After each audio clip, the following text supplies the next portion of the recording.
Okay, so good morning, everybody. Welcome to lecture 12. And we have been talking about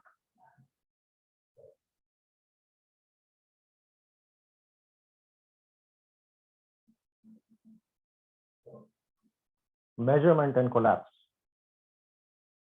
of wave functions, right? So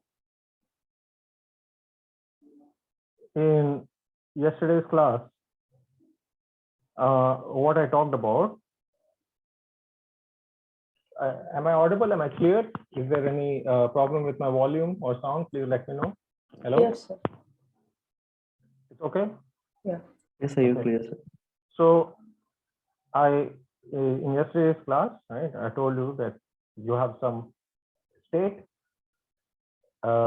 If you want to measure some property of that state, you have to use the corresponding Hermitian operator, right? And I gave you the examples of the spin 1/2 state, and there are three Hermitian operators: sigma x, sigma y, and sigma z. Actually, there are an infinite number of Hermitian operators because you can take any linear combination of these, and that will also be Hermitian as long as you take a linear combination with real coefficients, right? And then so again, one of the main confusion that arises when you first study quantum mechanics comes from the difference between finite dimensional systems and infinite dimensional systems, right? So this is an example of a finite dimensional system, right? In fact, this is the simplest possible quantum mechanical system, right? Because you cannot have a vector space which has a dimension less than 2, right? I mean, if you have a vector space of dimension 1, then you won't have any superposition really. Like there's only one vector, right? All the other vectors are just multiples of that one vector. So what happens in the infinite dimensional case? Well, for instance, a particle in a box, right? And so you have these various operators, right? And the question is, which of these operators are observable? So I gave you this example that, for instance, you can have something like this. This is unobservable because it's a Hermitian operator. This this brings us to the question that, well, what is this operator? What are these states, right? I mean, it's not very clear what we mean by, at least in this spin 1/2 state, you can see the vector components explicitly, right? So it's a little bit easier to grasp. But in this case, if you just write ket x, it's like, what is ket x, right? So one way to understand this is to discretize the system, right? So that means that instead of allowing your particle to take any position between x and L, you'll allow it to take position only at a finite number of points, right? So you have a lattice of n points, right? So how many eigenstates are there? There are n eigenstates, right? Each eigenstate corresponds to for the position operator corresponds to the particle being at one particular location, right? So here, if the particle is at the first location, we'll say the system is in eigenstate x2, x1, x2, x3, and so on, like this. So our Hilbert space is n-dimensional. That is the number of points. So for any state in the Hilbert space, we can write it as an n-dimensional vector, something with n components, right? And what are the basis elements? What are the basis vectors? The basis vectors are these position kets. And what are these position kets? Well, you just put 1 and then 0 for x1, right? 0, 1, x2.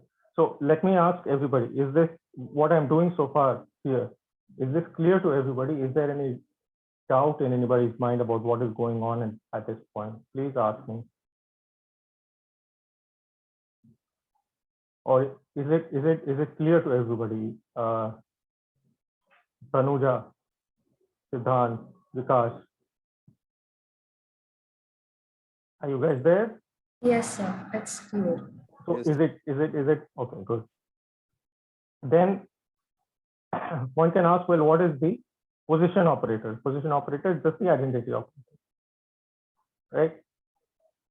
So if you take the position operator, this x hat, and you act on some ket xi, what will you get?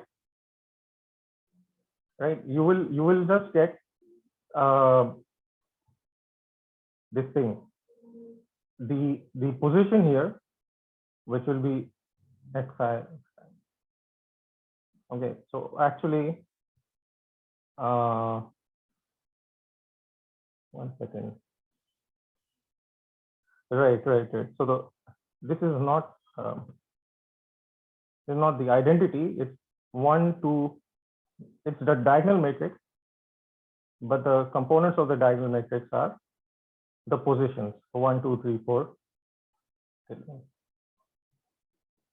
Right. So if you take this matrix and multiply it with this vector, what will you get? You will get 1 times this vector. If you multiply that matrix with this vector, what will you get? You will get 2 times this vector. So the corresponding eigenvalue will be equal to 2. Right? Is this fine? I hope. Okay. And of course, it's easy to check just by looking at this. You can see that very simple, right? That if I take xi, xj, the inner product of any two of these vectors, I'll get delta ij. Okay. So now I can write any state as a superposition of these kets. What does that mean? So let's say, as an example, I have something like this. Let's say some coefficient, and then let's say 2 ket 2 plus beta ket 4. Right? What does this mean? Right? What is the interpretation of this state? This means that our particle or electron or whatever it is, it's in a superposition of 2 possible states. It is either at x2 or it's at x4. Right? And when you perform a measurement, you will find that the particle ends up, right? Either if you find it at x2, the probability of finding it at x2 will be given by modulus of alpha square. Probability of finding it at the 4th position will be given by modulus of beta square. Right? So this is an example. Okay. So for a general superposition, right, the probability will be given by the coefficient square. Now, when you want to go from the discrete case to the continuous case, right? What can we do? We do the same thing that we do in calculus. In calculus, what do? We have some function, we want to integrate this function. Right? We take our domain and we divide it up into pieces. Right? Then we take the function evaluated at each point of the domain and multiply it by delta x. That gives us this area, right?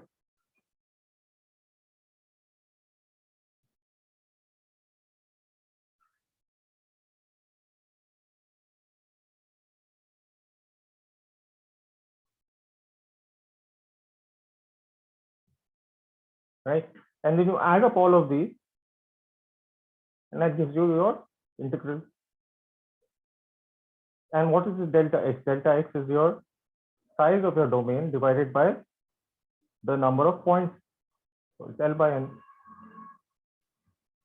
right? So this is the same thing, morally speaking. Okay, this expression, that's what you're doing, right? And in the limit that n goes to infinity, what happens to the integral? The integral becomes, the sum becomes an integral, right? So the same way,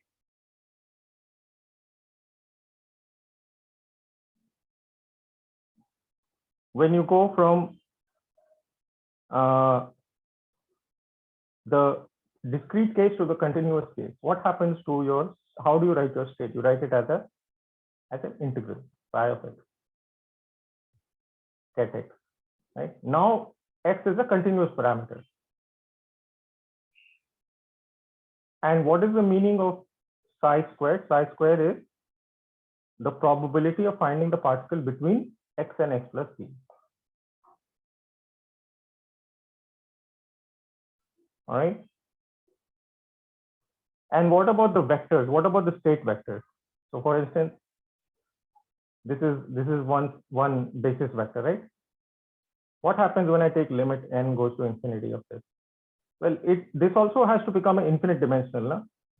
You have to have an infinite number of entries here. Right? So you can't really write it in a very compact manner. Instead of writing it like this, you can just alternatively denote it by, well, it's just, you just leave it at this x, right? It's understood what it means, right? So I hope that this is a little bit clear. Now, what is this operator x in this infinite dimensional case? Well, before that, let me, so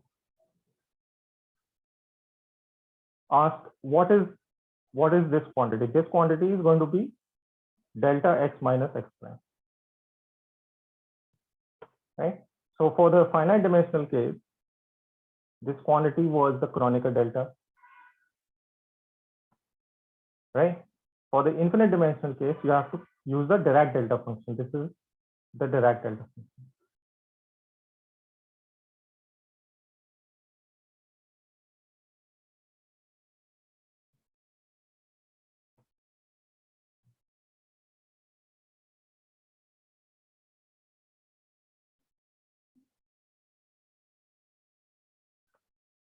Right?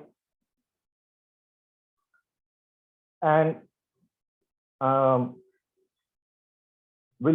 well, I mean, I hope that have you covered the Dirac delta function in your mathematical physics course yet?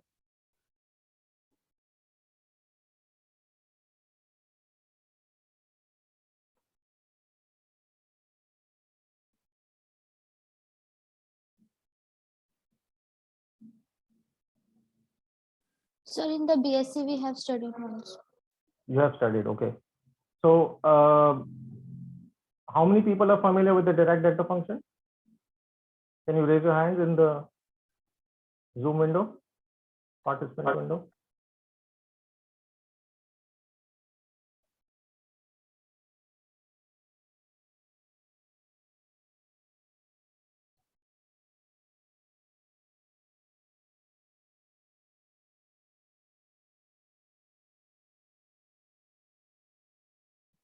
Okay.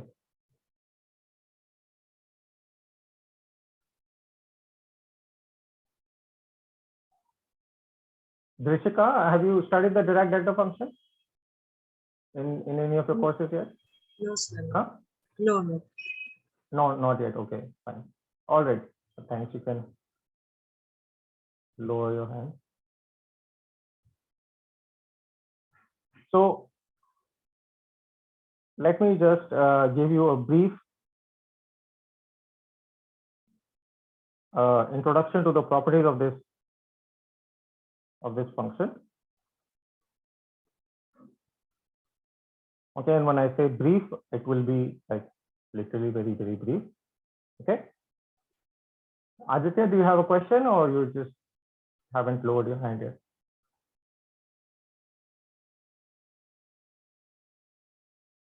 Okay. So what are the properties of the Kronecker delta? Kronecker delta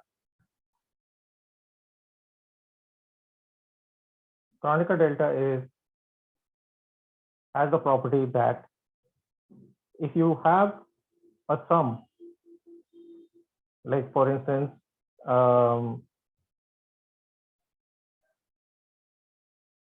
you take something like this, summation of, let's say that you want to write down the dot product of two vectors, A dot B, right? How would you do this? You can write it like this, summation of AI BI, right?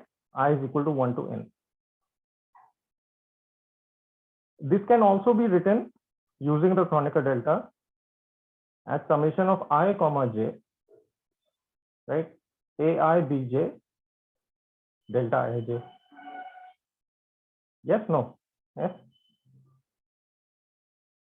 right? Because when you sum over one of these indices, if you sum over j, let's say, then what will happen? This quantity will be non-zero or when I is equal to j, only for that one, and not all the others will be zero. So you can just set j is equal to I in this expression. So you will get AI BI, sum over AI BI, right? So similarly, for so this is for your real vectors. For complex vectors, what would you do? Right. So let's say you have two states. Psi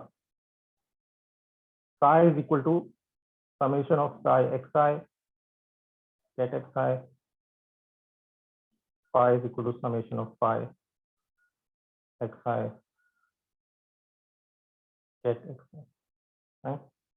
And now I take the inner product of these two states. Right. What do I get? Summation of I comma j. Right. Now the bra vector for phi is going to have complex conjugate of this coefficient phi times xi, right? And then I'll get the xi bra vector, right, from this guy. And then multiplied by psi of xj, right? Now you have to use a different coefficient, right? Xj, right? Something like this. Right? Now this is just a number. So I don't need to put it between the kets. I can write this as I comma j phi star xi psi xj xi xj, right? And now what is this xi xj, this inner product? This is equal to delta ij, right? And so when you sum over delta ij in this expression, what will you be left with? You will be left with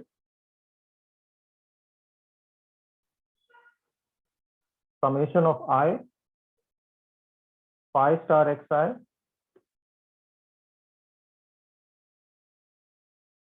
psi xi, okay? So this is for the discrete case. Now what happens in the continuous case? So the continuous case, how will I write my state? My state will be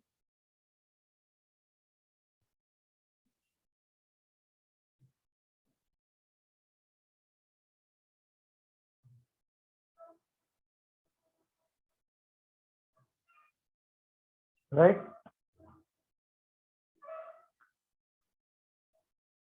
So if I take the inner product, first I need this bra vector. What is this bra vector going to be?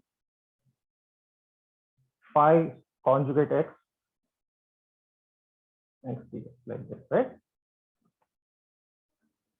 This doesn't change because, well, this just is the measure on your domain. That's not going to change. right? But this has to become from a ket vector, it has to become a bra vector. So when I take the inner product, let's say of psi and phi, what will I get? I'll get an integral psi of x, and then I'm multiplying it, phi star of x, then I'm multiplying it by ket phi. So ket psi. So ket psi will have psi of x, the coefficient. But I have to be very careful. I have to put x prime. I have to use a different index, right? Because see, so let me not use any shortcuts. Let me show you the full expression. What is this bra vector?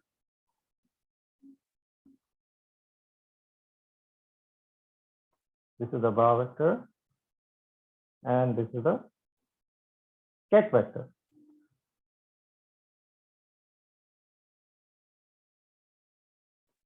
Right? So here I have to use a different I have to label it as x prime. I can't label it as x because x is already used in this integral, right? I can't use the same variable twice.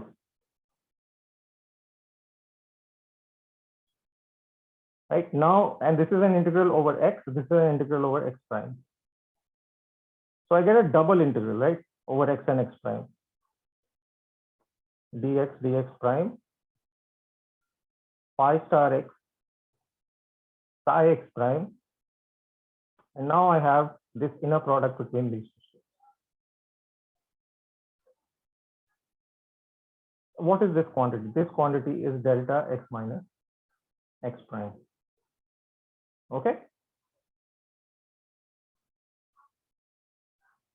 Now I have a double integral, right? So let me look at one integral first. Let me look at the integral over x prime. So x prime involves only these two terms. So I get dx prime psi x prime delta x minus x prime, right? Now, can somebody tell me what this is going to be? Drishika, can you tell me what this is going to be? Equal to the right hand side? I'm not sure, sir. Just take a guess.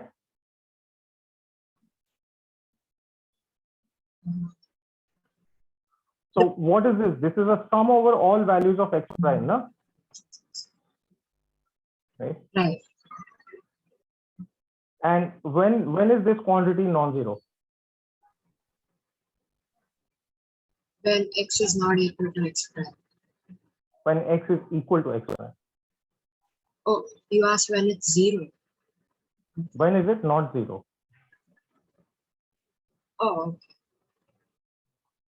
Right? It's not non-zero only when x is equal to x prime, right?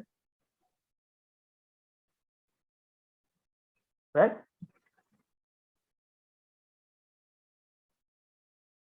Can you say something, please? yeah, I'm just. What is the delta function actually? So don't worry about what it is. Okay. Just think of its properties. This is the most important. This is exactly the main point about this Dirac delta function. Is that it's not a function as such. It's something called a distribution. Oh.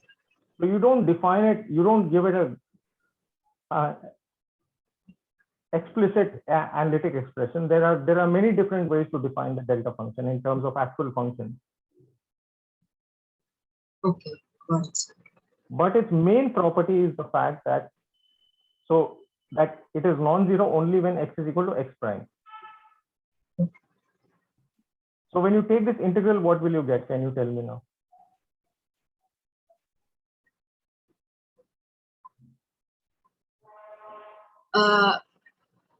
Is it just psi of x?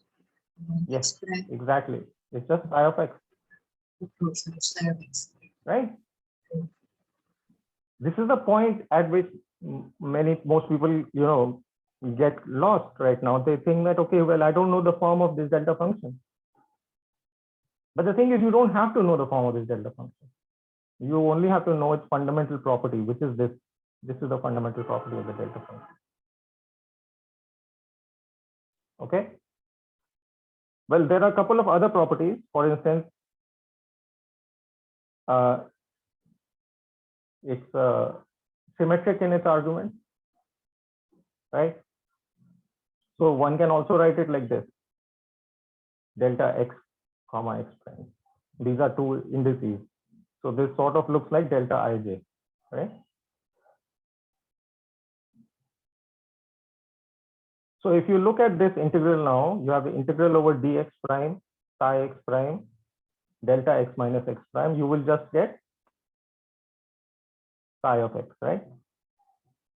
And so this tells you that if I take this inner product of phi and psi, so I'm left with one integral over x and phi star x, and the other integral gives me psi of x.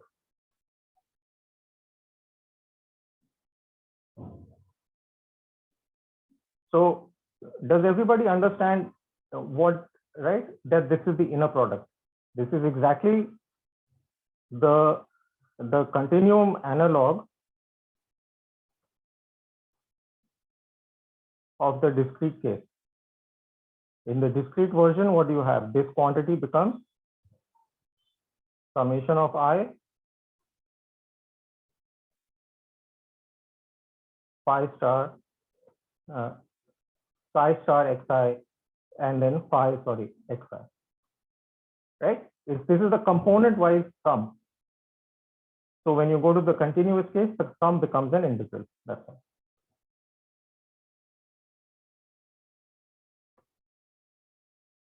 So anyways, if you have not studied the delta function before, if you have not encountered it before, then let me just quickly take a look whether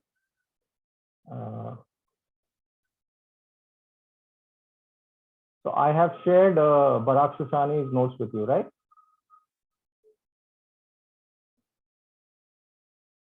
Yes, no? Yes, sir. Yes, sir. Yes, sir. So in those notes, if you are not familiar with the delta function, please work through the following problem.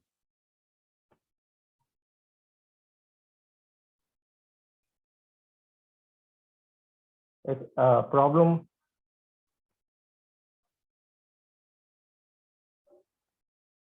so exercises.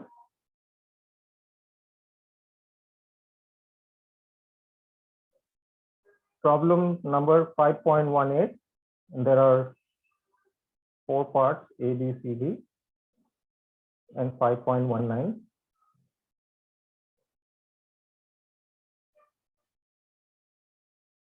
From Barak Shoshani, lecture notes, okay?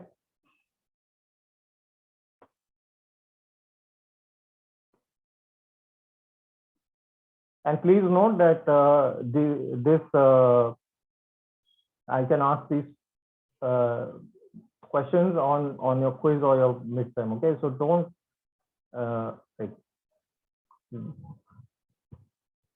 just assume that this is going to be, that this is optional. Okay, so now let's come back to this question of measurement. So I have a state get psi. I can write it like this. Okay, so now when I take a measurement and I measure the x operator, I measure the position operator.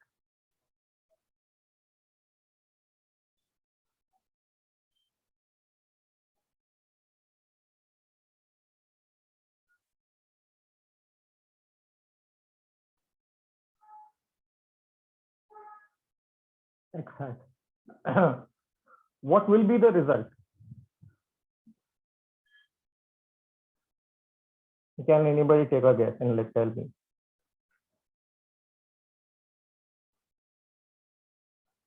So if I measure the position of this particle, what will I get? And here, let's say x goes from 0 to L.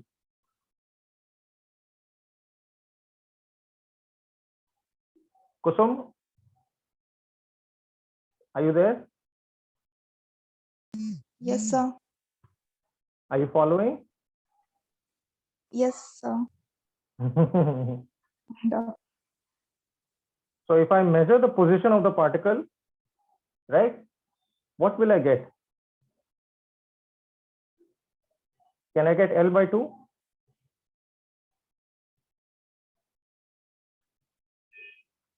Kusum? Yes, sir. Are you asking me?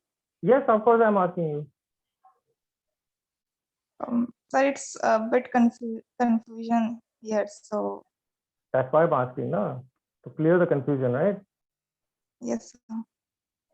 So the particle lies somewhere between x is equal to 0 and x is equal to L, right? Yes. So I open the box and I measure the position of the particle, right?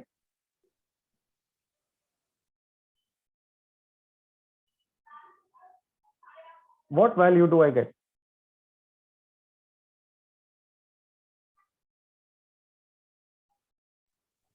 L by 2, sir. Yeah. Well, L by 2 is one option, no? Yeah, yeah. Then next time I close the box again, then I open the box again and I look at it. What will I get? Maybe L by 2 again, maybe somewhere else. Maybe somewhere else, Yeah. right? But how do you Yeah. quantify that maybe? Like, can you make that more precise? When you say maybe, like how maybe? Less maybe, more maybe. How do you determine whether it's more likely to be at a location or less likely to be at location?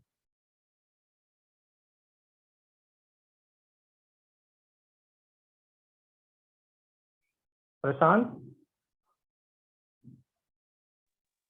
Yes, sir. are you following the discussion? Yes, sir. So do you understand that when I open the box, the particle can be at any point between x is equal to 0 and L, right? Right, sir. But is it equally likely to be at any point?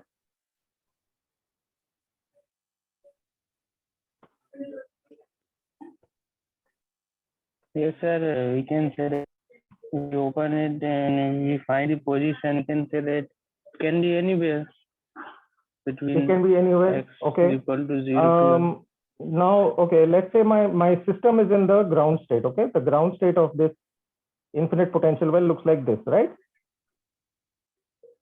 Yes. This is psi of 1x.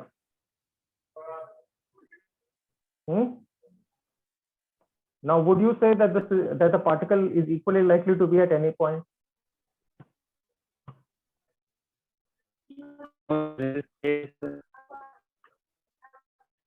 Huh? we cannot say Your voice is breaking up a little bit, Prashant. Just say that again a little bit slower. Sir, at x L by 2, we get more probability finding You particles. get more probability, right? And how do you measure that probability? From that, Can you? wave function. Huh? From the function, sir, wave function. And from the wave function, what do you do with the wave function? We find the probability, sir. How? I give you psi of x. What is the probability? Psi x square. Okay. So Yes. if you measure the operator x hat, right? Vikas, Yes, are sir. you there? Yes, sir. So now, if can you answer this question that if you measure the operator x hat, what will you get?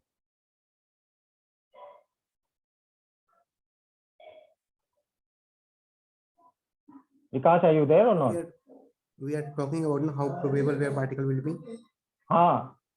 So it's So if you tell me. so it's mostly probable at the center and least probable Right. in Right. point. But I can get it at any other place also, no? We can get at any place between x equal 0 and x equal X L. equal to L. In between. So when I measure x, what can I get? I will get, right, some value of x, Yes, sir. which lies between 0 and L, 0 to L. right? Yes, sir. Google, sir. And then what? Some value of x with what likelihood? With what probability? What is the probability that it lies at x? At any point. Sir, So what is that it's most probability? probable at the center, I can say. Arey Baba.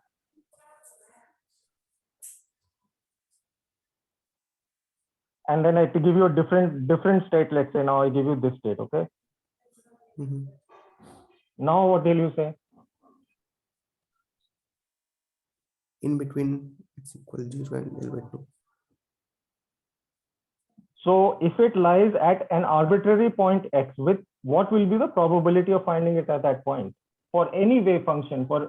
So if you don't know the exact form of the wave function, what is the probability? If I don't have any idea, I can say it's equal probable.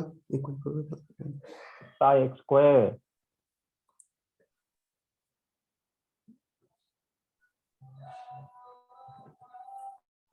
समझे आप नहीं समझे? I got that, sir. It's actually psi x square dx. So the probability that it lies, so what will you get? You will get some value between x and x plus dx. Okay. So we don't actually, when we measure the position of the particle, what we get is some number which belongs to the interval x plus dx. And what is the probability? The probability is psi x squared dx. I hope that this is clear to each and every one of you. If it's not, please tell me.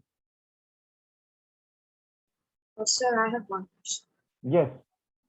Sir, why is it 0 and L inclusive? Isn't it? Why is it 0 and L inclusive, like the bracket? The probability at 0 and L should be 0. Fine. So it's 0 at those points. Now, what happens to this state at those points? Okay, it just becomes 0. Right? Sonali, are you following what I've been talking about so far? Yes, sir. A little bit behind, but I'll catch up. Sorry? I'm following, but Mhm. little bit behind. I'll catch up. Little bit behind. Okay. How behind? Not much, not much. Not much. Okay. Panchami. Yes, sir. Are you following? Yes, sir. Tanmay. Yes, sir. आप follow कर रहे हैं? हाँ sir. हाँ? हाँ sir. समझ में आ रहा है सब कुछ ना आपको? हाँ. हाँ? हाँ सर. कहाँ से हैं आप तन्मय? मुंबई. मुंबई से हैं. Okay okay. गोरुल. अच्छा, मैंने थोड़ा कंफ्यूज था. अच्छा. और कौन? प्रीतम. Yes sir. आप फॉलो कर रहे हैं नहीं कर रहे? Yes sir. Yes sir, following. Yes sir, yes sir. देखिए, see the thing is that's why I'm asking random people because obviously I can't ask each and every one of you. Okay, so I'm taking a random sampling. just as exactly as what you do when you measure this position. Okay, so now when you measure the position of this particle and you find that the position of the particle is something is x. Okay, so instead of saying some interval this thing, I'll just call it x. Okay, make life a little bit simpler.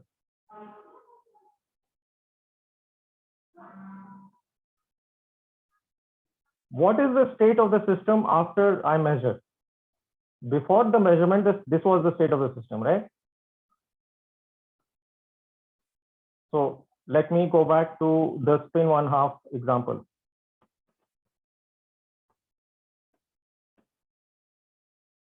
I begin with this system in this state, right? Then I perform a measurement. When I perform a measurement, what happens to my system? Does the system stay in this state? Sadanand? No.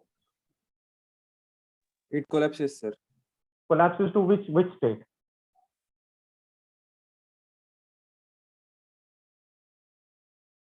Which state does it collapse to?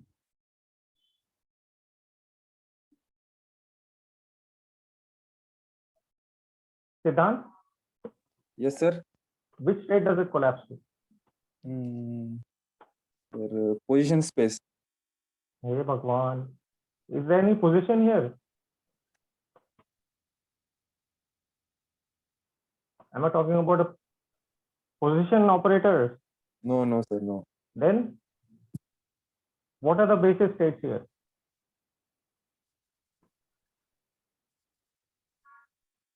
Huh? Siddhant? Yes, sir. What are the basis states? Eigenbasis for that observer. Dirac delta function, sir. Hey Bhagwan. I'm talking about this state, man, the one that I'm looking at right now on the screen for a spin 1/2 particle. How many possible states are there? Satanand?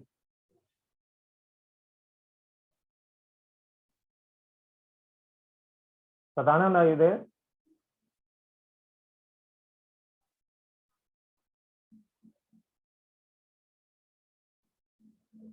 Ananya, Yes, sir. how many states are there in this system? The one that I'm looking at right now. Two. Okay, so when I measure the sigma z, my system collapses, right? Into which state will it collapse? Either one will collapse to. Which It'll would mean either one being? It'll be alpha or the beta. No, alpha and beta are not the state. What are the states? Up state or the down state? Or the down state. And how can I tell which one it will collapse into? Can I tell which one it will collapse into? We can't tell, but we can predict probable. We can predict, exactly, we can predict.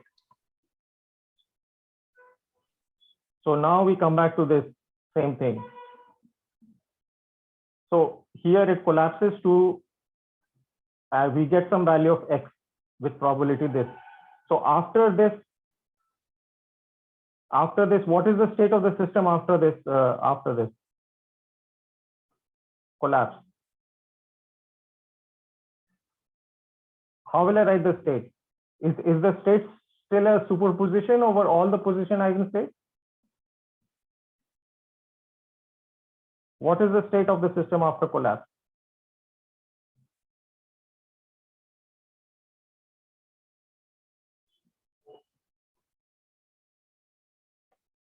Vishnu?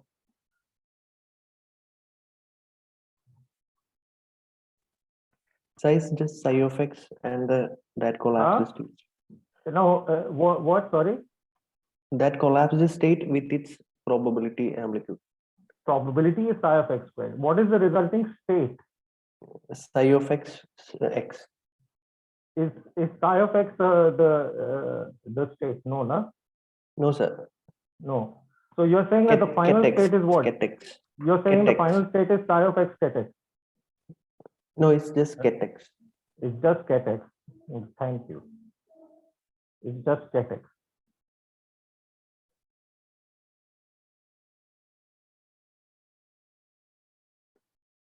is this clear to everybody or not?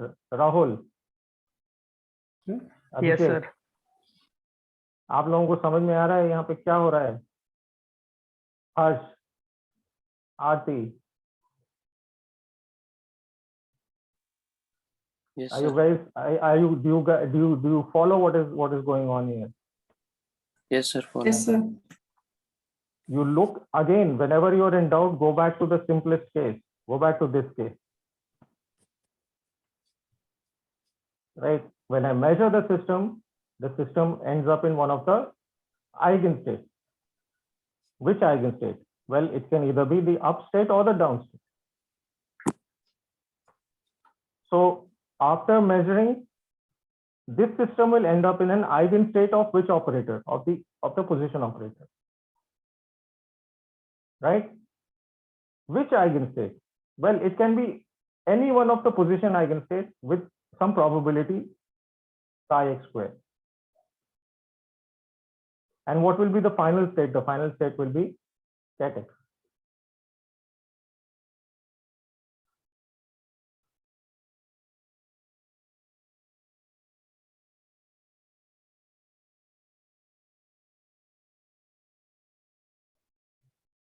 So is this like, how many people feel that they have understood what is going on here? Can you raise your hand?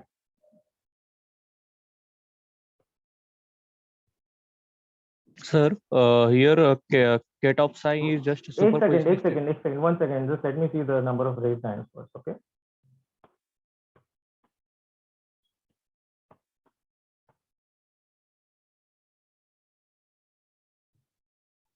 Okay. Okay. All right, thanks. Yeah, you can lower your hand now. Thanks. Sir, I was asking, the ket psi is a superposition state or a single state? I mean, Ashutosh, you're asking, no? yeah. Is it a single eigenstate or a superposition of many eigenstates? So this is the thing. Let me go back to this example again. Right? If my system ends up in the up state after the measurement, right? Okay. Yes, sir. So is this a single state or a superposition of states? Sir, up state is a single state and ket psi Is is a it a superposition single of state? up and down. Hold on one second. Hold on one second.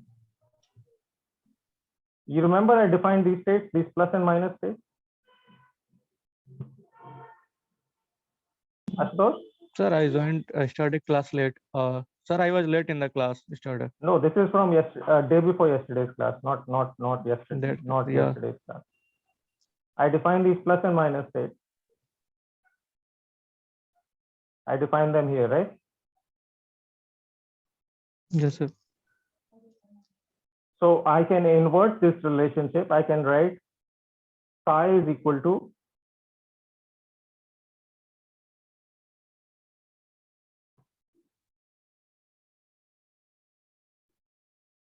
and this is equal to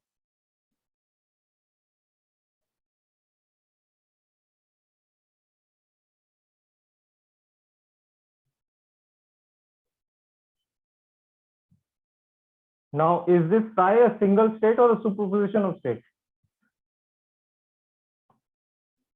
Sir, it is superposition of ket plus and ket minus. Right.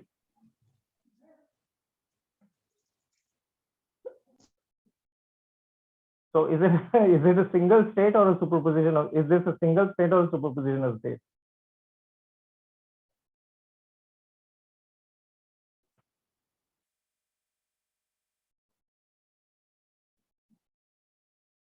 Sir, is it a single state? Every state is Actually, a single state. My point is that every state is a single state. Now, you look at a vector space, right? Okay. This is a vector space. Let's say x hat, y hat. I write this vector v. right? Okay. I would say that this vector is a superposition of the x and the y with components vx and vy.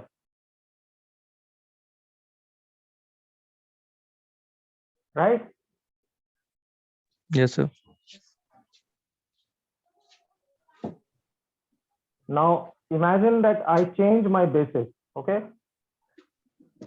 Let's say I have another vector w. Okay, so that these are orthogonal to each other. Then I can write x hat. Write this vector x hat. Can I write it in terms of v and w? Yes, sir. I can write it as xv, v hat. Next step. Yes, Do you sir. understand? Yeah. Yes, sir. Is this a single vector?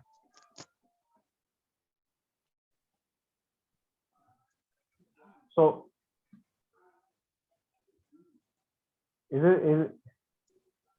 so your statement is itself is incorrect, right? There is no difference between a single vector and a superposition of vectors.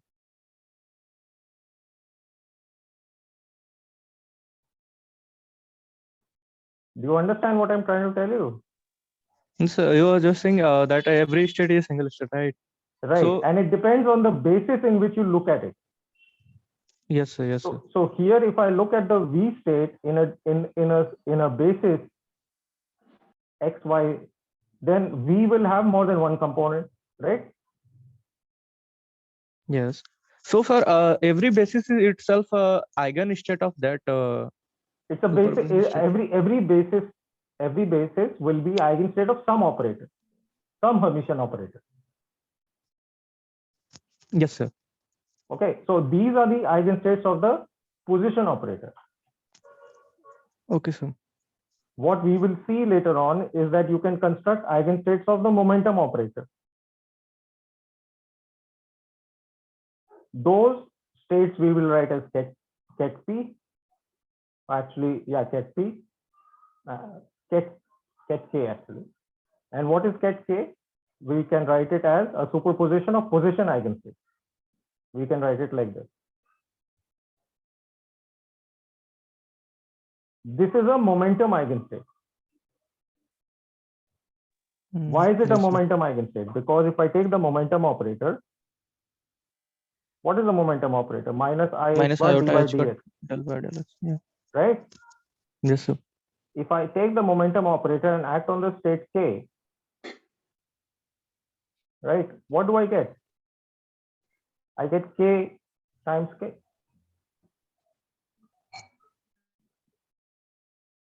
Well, I get p times k, sorry. Because p will be equal to h bar times k.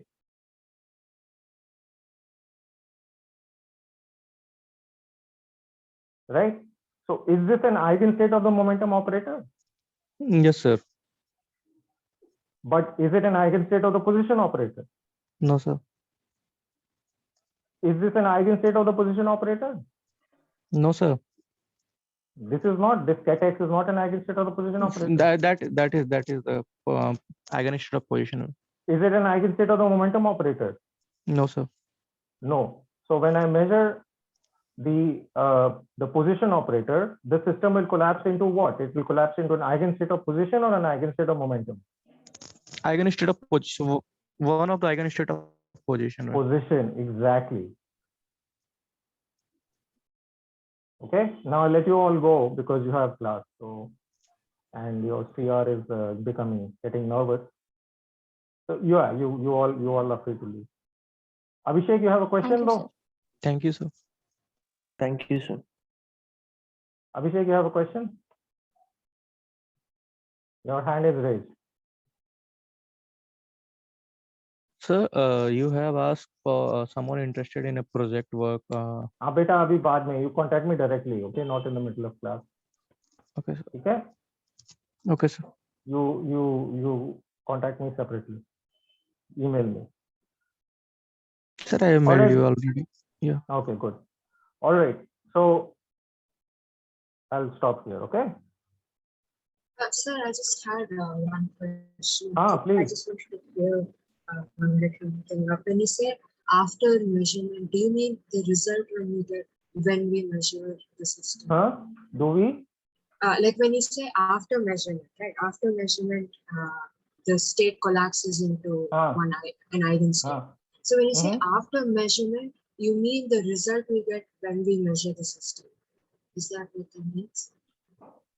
Do I mean what? Can you speak a little bit louder? Yeah, yes. Does it mean the result we get when we measure the system? Does what mean?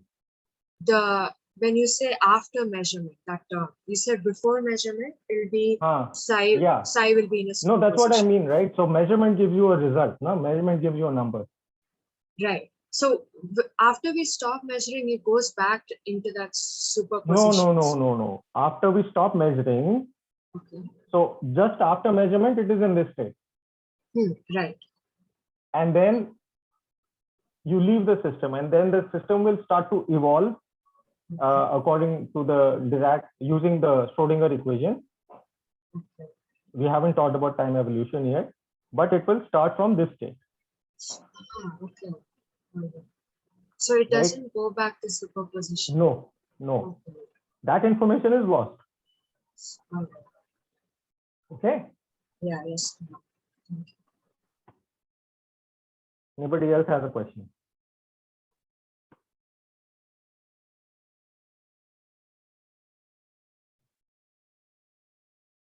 Okay. All right, then I'll see you all tomorrow. Okay. Bye-bye.